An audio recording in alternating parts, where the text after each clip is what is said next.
NewGenGamers.com.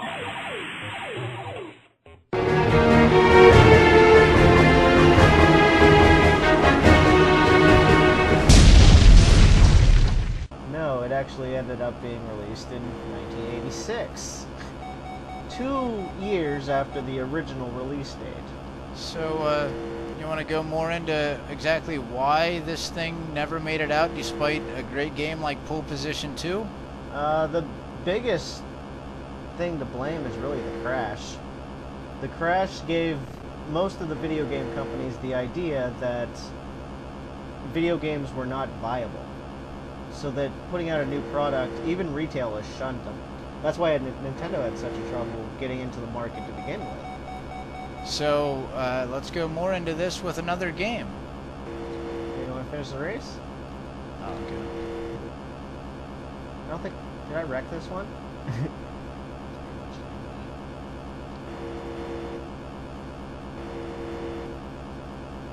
So, let's continue talking, I guess. Okay. If... Now that the music has put you to sleep. Or I guess you can't really call this music, can you? It's more like a grinding noise. Blips and bloops and bleeps. So, we'll have more blips, bloops, and bleeps for you in the next video.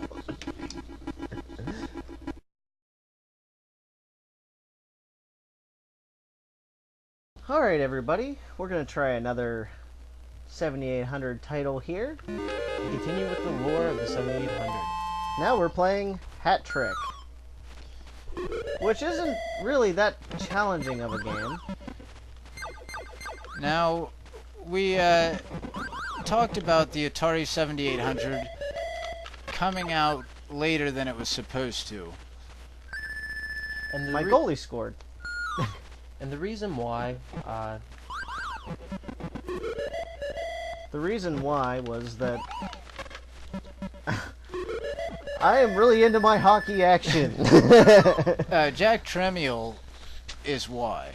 Yes, Jack Tramiel is definitely why. A guy named Jack Tremiel ran the company Commodore and left the company under circumstances. We won't go too much into those circumstances because this is about Atari. So we're not going to go into the Commodore lore, but Jack Tremiel left Commodore and decided that he wanted to stay in the computer business and saw the opportunities at Atari to keep that computer business going. So he left Commodore in early 1984, and at the same time Atari announced the 7800 was going to be released that year in 1984 with 13 launch titles. This not being one of them. Hat Trick was not one of them. Hat Trick was a later game. It was actually designed on the 7800 architecture, you know, fully after the release. Now there were 13 games they were originally going to put on it. Miss Pac-Man, Pole Position 2, Centipede, Joust, Dig Dug, Desert Falcon, Robotron 2084, Galaga, Xevious, Food Fight, Ball Blazer, Rescue on Fractalus, and Track and Field. Rescue on Fractalus! Exclamation point. Exclamation point. We must emphasize the exclamation point. Yes, do not leave that out. So that's not a bad launch lineup. That's a decent selection of games, and if they had come out with that, I think it could have done a lot better in the marketplace than it eventually did. Well, for the most part, the launch lineup was and look a at lot of arcade hits. Look at the Zamboni I was there. gonna That was say, check awesome. out that Zamboni. That was Cleaning an up awesome the ice. Zamboni. Oh, there's a secret to this game. If he's going, once you get him in a certain... Show us the secret, Ray. Yeah, let me show Ray you is that. the master of Hat Trick. Now that he's No played longer it, a young lad. but so let's talk about this game a little bit. It wasn't one of the release titles, and it was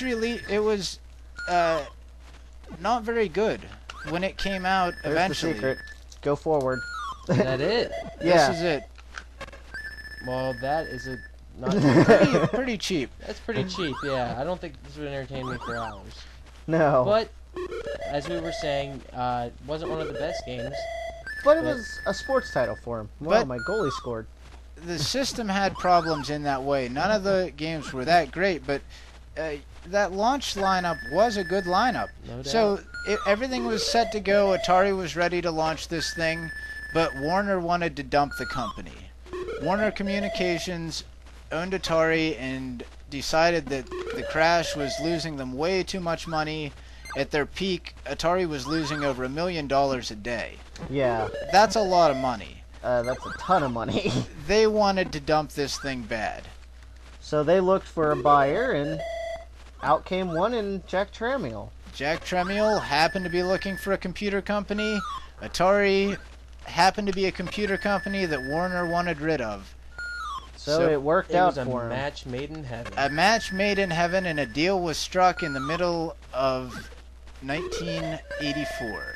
Now, the reason we went so much into that is just to let you know why this system never came out in 1984. All the things that we've talked about here in the chronology happened in the year of 1984. So Jack Tramiel comes in and wanted to own a computer company. And he decided to buy a computer company. But he didn't take into consideration that Atari was a video game company as well. So he decided to get rid of the video game part of it. And we'll go more into that as we check out the next game. Now, the Atari 7800 is backwards compatible, so we're going to mix in some Atari 2600 games in here to show you the backwards compatibility and to look at some of those games.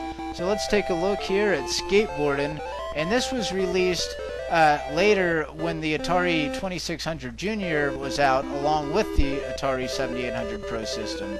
So let's take a look at that, and then we'll get back into the Atari 7800 lore.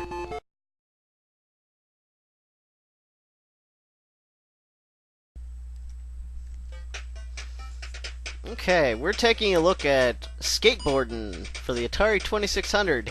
Ow! This is for newgengamers.com and for all over the interwebs, wherever you may be finding us. And the manual recommends that we jump on that board and get psyched for a totally intense cruise. Are you feeling that, Ray? I guess. Okay. This is a pretty good skateboarding game for the time. You just have this one area that you have to cruise around and try and hit 30 jumps or tube trips, I don't know what you call those, in 5 minutes. So there he had a jump, look at that. You get a little bing noise whenever you go through that. Okay. And according to the book, this is very radical. I'm feeling the radicalness. You've got to find out at the end of each course how radical you are, and I assume try and improve your radicalness.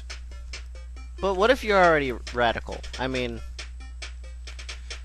Well, I guess you just keep your radicalness up. Alright, I'll keep my radicalness up by trying to hit this jump here. I don't know, but this is from Absolute Entertainment, and this was released in '87, so it was A late Atari 2600 game. yeah, a real late Atari 2600 game. Has good graphics for the system, and was kind of released alongside with the Atari 2600 Junior to re-push the brand.